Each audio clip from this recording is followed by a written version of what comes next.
What is good, Mexit planners? Recently, I published a video entirely in Spanish. The purpose of that video was to show my journey with learning Spanish in my mid-40s and to encourage others not to be afraid to do the same. The video was written, shot, and edited by me at my current capabilities in Spanish.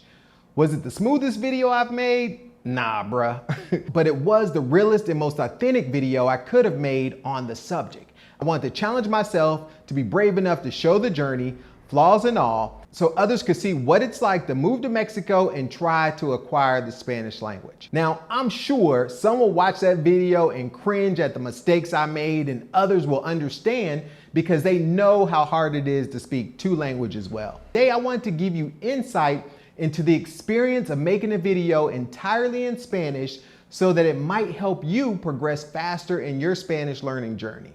Let's get it. First, let me thank all of you who watched and read the previous video. I know that it's very different from the normal content on this channel.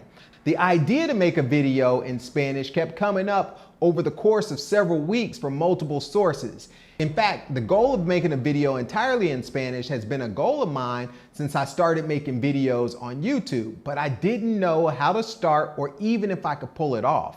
The process for making the video started like all other videos with me writing the script at Manifesto Coffee. However, for the Spanish video, I wrote the outline of the idea in English, but I wrote the script completely in Spanish. This required me to think in Spanish the entire time and try to write in my voice to ensure an easy delivery. When I finished the script, I was so excited that I called my wife and told her what I had done. I did ask my wife to look over the script, but I didn't want her to make huge corrections to the content because I wanted the video to reflect the real me and where I am today with my Spanish ability. Secondly, the production process required me to get way out of my comfort zone. Trying to deliver the script with my normal mannerisms and hand movements was very hard. The edited version of the video doesn't show the real struggle. Consider putting together a blooper reel because getting the brains, eyes, and mouth to work at the same time can be very challenging and was incredibly funny. I don't know if you've ever been speaking and heard yourself make mistakes and then spent the next half a second thinking about those mistakes while trying to still communicate. Well, that is exactly the feeling that I had for most of the video, it seems. But the good news is I got through it. Also, this was a collaboration video with my good friend Paul, so it was important to me to try to raise the production value and really bring my A game to areas that I felt comfortable in. The post-production process proved to be equally challenging as this video was entirely in Spanish and probably 95% of my audience is English speaking. I do know that I have native Spanish speakers watching the channel as I've seen several of them in the streets of Merida. So therefore, I needed to embed English subtitles in the entire video. The process of creating those subtitles was also a bit weird. I listened to each clip and then retranslated my Spanish into English. At times, I find myself typing English subtitles the way I would speak in Spanish.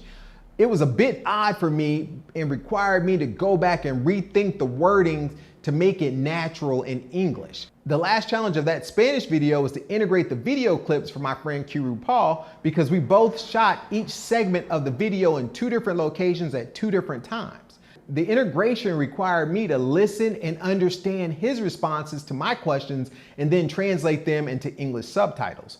Paul is extremely clear and easy to understand in Spanish. It was a stark difference between listening to the student, me, and hearing the teacher, Paul, deliver the content. Clearly, I have a ways to go, but I hope that the video shows what's possible if you just keep going. Paul is self-taught and a great teacher using real-world methods to naturally communicate. Thanks again, Paul, for helping me with the Spanish video and my journey with learning Spanish. So the real question is, would I do it all over again? Absolutely. If it encourages just one person to lose their fear of sounding like a 2-year-old and to continue with their journey learning Spanish, then it's been worth it.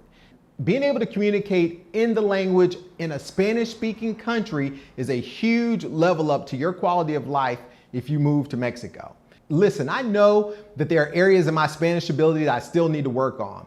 Clearly, my pronunciation of my vowels, particularly the ah sound, will be critical. Also, getting more comfortable and all the conjugations and being able to pull them out in real time will do wonders for my ability to communicate. I also felt that I could improve the rhythm of my Spanish speaking. The good news is making this video is a record for me of where I am today. I'm communicative, but perhaps not completely fluent. Plainly said, I can get my point across. My goal is to sound as natural and fluently as Paul.